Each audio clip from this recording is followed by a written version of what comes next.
Hello Ravi here. ഒരാൾ arrest ചെയ്തു. Car number MMF 3532.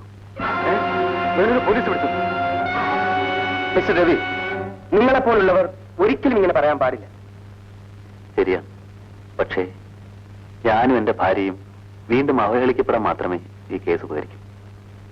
കഴിയുന്നതും കേസും ബഹളമൊന്നുമില്ലാതെ ഒതുക്കി തീർക്കാനാണ് ഞാൻ ആഗ്രഹിക്കുന്നത്. അതല്ലേ നല്ലത്. രവിയുടെ ഇപ്പോഴത്തെ മാനസികാവസ്ഥ എനിക്ക് മനസ്സിലാക്കാൻ കഴിഞ്ഞിട്ടില്ല. പക്ഷേ ഇത്രയും വലിയ വൃത്തികേട് കാണിച്ച അക്രമികളെ വെറുതെ വിടുകയെന്ന് പറഞ്ഞാൽ അതാണ് ഏറ്റവും വലിയ അപരാധം. ഇനി മേലാൽ ഈ തെറ്റാരും ആവർത്തിക്കാൻ പാടില്ല. അതിനുവേണ്ടി കൂടിയാണ്. സാറിന്റെ ഇഷ്ടം പോലെയാകാം. പക്ഷെ സാർ ഒന്നും ഓർക്കണം, കുറെ അക്രമികളാൽ അവമാനിതയാക്കപ്പെട്ട ഒരു സ്ത്രീയുടെ ഭർത്താവാണ് സാർ ഞാൻ. ആ ദുഃഖം ഒരുപക്ഷെ സാറിന് മനസ്സിലാവില്ല. ഒരു മനുഷ്യന് ലഭിക്കാവുന്നതിൽ ഏറ്റവും ക്രൂരമായ ശിക്ഷയാണ് സാർ ഇത്. അതിനും പുറമെ കോടതിയിൽ നൂറുകണക്കിന് ആളുകളുടെ മുന്നിൽ വെച്ച് വക്കീലന്മാർ കുത്തി കുത്തി ചോദിക്കുന്ന ചോദ്യങ്ങൾക്ക് മറുപടി പറയാൻ കഴിയാതെ ഞാനും എന്റെ ഭാര്യയും തലകുനിച്ച് നിൽക്കേണ്ടി വരും. മിസ്റ്റർ രവി, 20 വർഷം പോലീസ് ഡിപ്പാർട്ട്മെന്റിൽ സേവനമനുഷ്ഠിച്ചവനാണ് ഞാൻ. നിങ്ങളുടെ വികാരം എനിക്ക് മനസ്സിലാവും. പക്ഷേ കുറ്റവാളികൾ ശിക്ഷിക്കപ്പെട്ടേ മതിയാവും. സാറിന്റെ ഇഷ്ടം പോലെ ചെയ്തോളൂ. പണ്ടാരോ പറഞ്ഞതുപോലെ ക്രൂശിക്കപ്പെട്ട് കഴിഞ്ഞു.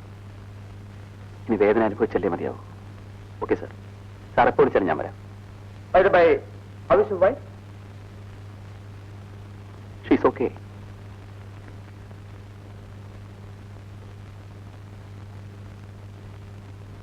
ഇല്ല, ഞാൻ കോടതിയിൽ വരില്ല.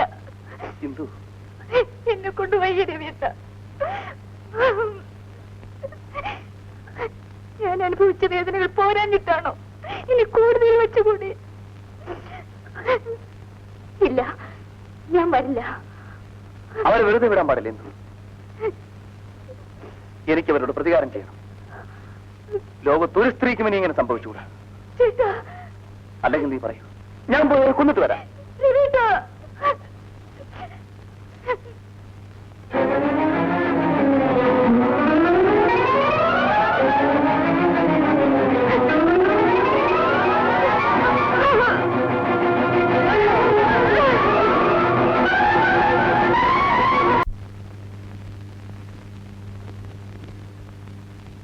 Good morning sir.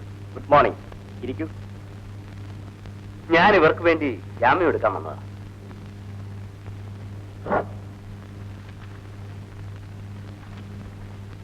ഇതിലൊന്ന് ഒപ്പിട്ട് തന്നെ.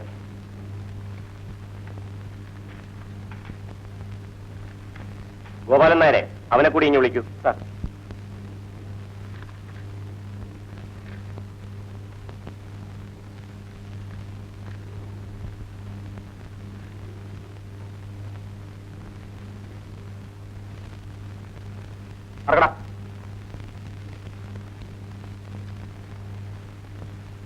ഇതിലൊന്ന് ഒപ്പിട്ട് തന്നെ.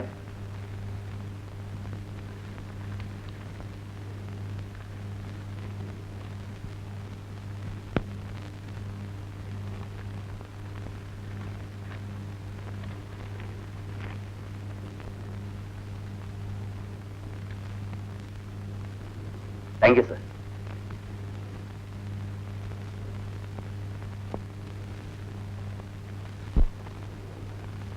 എത്ര രൂപ വേണേലും ആയിക്കോട്ടെ സാർ. പക്ഷെ നമുക്ക് കേസ് ജയിക്കണം. ഡോണ്ട് വറി, കേസ് ജയിക്കുന്ന കാര്യം ഞാനില്ല. പക്ഷെ നമുക്ക് ഏബിളായിട്ടുള്ള ഒരു സാക്ഷി വേണം. ഇവിടെ ഓൾ കേരള അബ്ദു എന്ന് പേരായ കള്ളസാക്ഷി പറയുന്ന ഒരാളുണ്ട്. ഓൾ കേരള അബ്ദു?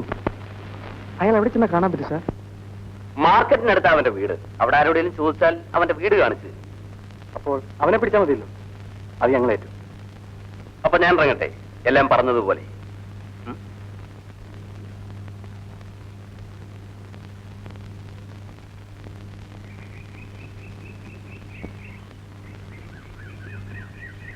നീയാണോടാ ആൾ കേരള അബ്ദു? അതെ, എന്താ കാര്യം? ഒരു കേസുണ്ട്, അതിന് സാക്ഷി പറയണം.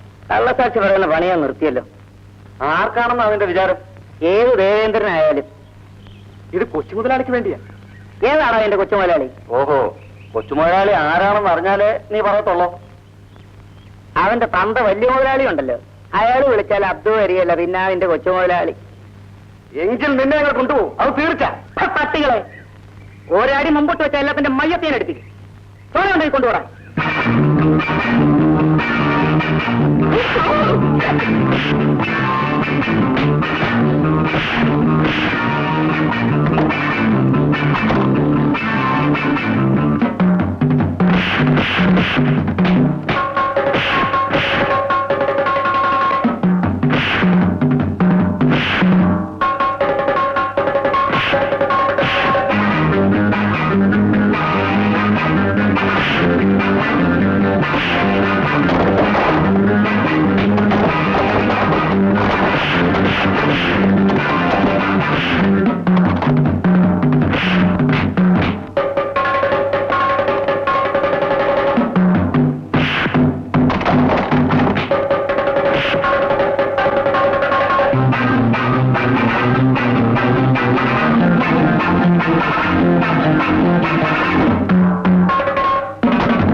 മറ്റന്നാളാണ് കേസ്. അബ്ദു എന്റെ ഇന്ദുവിന് വേണ്ടി കോടതിയിൽ സാക്ഷി പറയണം. പറയാം സാർ. ഇന്ന് വരെ ഞാൻ കള്ളസാക്ഷിയെ പറഞ്ഞിട്ടുണ്ട്. ഇന്നാദ്യമായി സാറിന് വേണ്ടി കോടതിയിൽ വന്ന് ഞാൻ യഥാർത്ഥ കാര്യങ്ങൾ പറയാം. സാർ ധൈര്യമായിട്ട് പോകും. നമുക്ക് കോടതി കാണാം.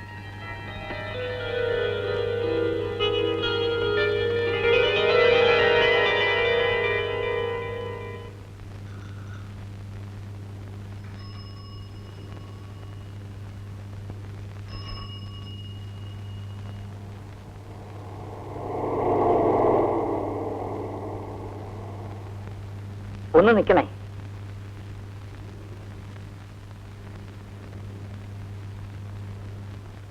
റഹ്മാൻ മാഷല്ലേ? അതെ. എന്നെ അറിയാവോ? മാഷ് എന്നെ പഠിപ്പിച്ചിട്ടുണ്ട് വലിയകുളങ്ങര സ്കൂളിൽ. കുറുപ്പശ്ശേരി നാരായണന്റെ മകൻ.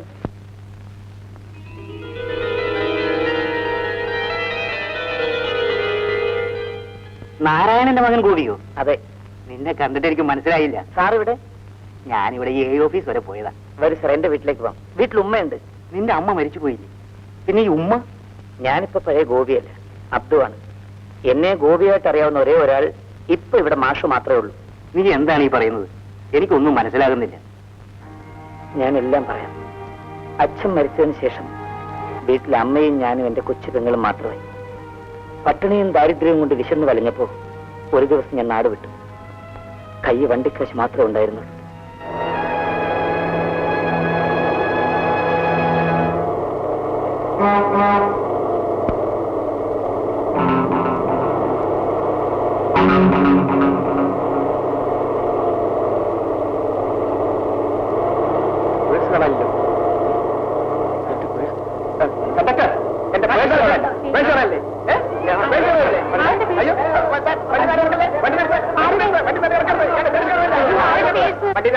എല്ലാരും പരിശോധിക്കണം.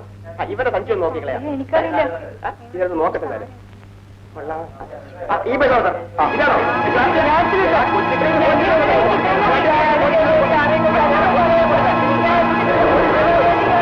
അങ്ങനെ ചെയ്യാത്ത കുറ്റത്തിന് ഞാൻ ജയിലിലായി. ജയിലിൽ നിന്ന് ഇറങ്ങി ഞാൻ തിരിച്ച് നാട്ടിൽ ചെന്നപ്പോ എന്റെ അമ്മയും പെങ്ങളും നാട് വിട്ടു. പല സ്ഥലങ്ങളിൽ ഞാൻ അവരെ അന്വേഷിച്ചു. ഇതുവരെ കണ്ടെത്താൻ കഴിഞ്ഞില്ല. ഒടുവിൽ ഞാൻ ഇവിടെ എത്തി. ഇവിടെ വെച്ച് ഒരു മുസ്ലിം കുടുംബമായി പരിചയപ്പെട്ടു. കുട്ടികളില്ലായിരുന്നവർ എന്നെ സ്വന്തം മകനെ പോലെ വളർത്തി. അവരെന്നെ അബ്ദു എന്ന് വിളിച്ചു. അന്ന് മുതൽ ഞാൻ അബ്ദുവായി. നിന്റെ അമ്മ മരിച്ചതിന് ശേഷം നിന്റെ പെങ്ങളെ ആലുവായിൽ അനാഥാലയത്തിൽ കൊണ്ടാക്കിയത് ഞാനാണ്. അനാഥാലയത്തിലോ? അതെ മാഷേ,